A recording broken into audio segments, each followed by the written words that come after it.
പെട്ടെന്ന് നോക്കിയാൽ കറിവേപ്പിലയിലുള്ള ഈ കാറ്റർപില്ലറിനെ കാണേയില്ല.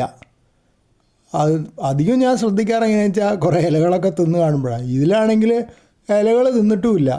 മിക്കവാറും വേറെ കുറച്ച് അപ്പുറത്തുള്ള ഇലകളൊക്കെ തിന്ന് കണ്ടിട്ടുണ്ട്. അത് കണ്ടപ്പോഴാണ് ഞാൻ ഇതിനെ നോക്കിയത്. ശ്രദ്ധിച്ച് നോക്കിയപ്പോൾ അതായിരിക്കണു. സാധാരണ ഇത് ചെറുതാകുമ്പോൾ വേറെ കളറാണ്, ഒരു തവിട്ട് നിറക്കെയാണ്. അത് പിന്നെയും കണ്ടുവന്ന് വരും. പക്ഷേ ചിലപ്പോൾ 2-3 മില്ലിമീറ്റർ വലിപ്പം ഉണ്ടാവുള്ളൂ. വലുതായി വരുമ്പോൾ കളറ് മാറുന്നുണ്ട്.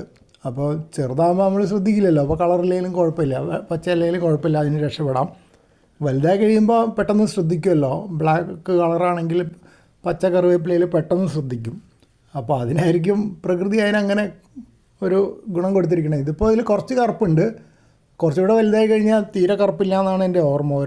ഒന്നോ രണ്ടെണ്ണം അങ്ങനെ കണ്ടിട്ടുണ്ട് ഞാൻ. എന്തായാലും ഇതുപോലൊരു ക്യാമോഫ്ലേജിങ്, നമ്മൾ സാധാരണ പട്ടാളത്തിൻ്റെ വേഷമൊക്കെ അല്ലേ ക്യാമോഫ്ലേജിങ്ങിൽ പ്രധാനമായിട്ട് പറയുക. ഇലകളുടെ ഇടയിൽ കാണാതിരിക്കാനുള്ള ഡിസൈനൊക്കെ ആയിട്ടാണല്ലോ പട്ടാളക്കാരുടെയൊക്കെ വേഷം എല്ലായിടത്തും കാണാറ്.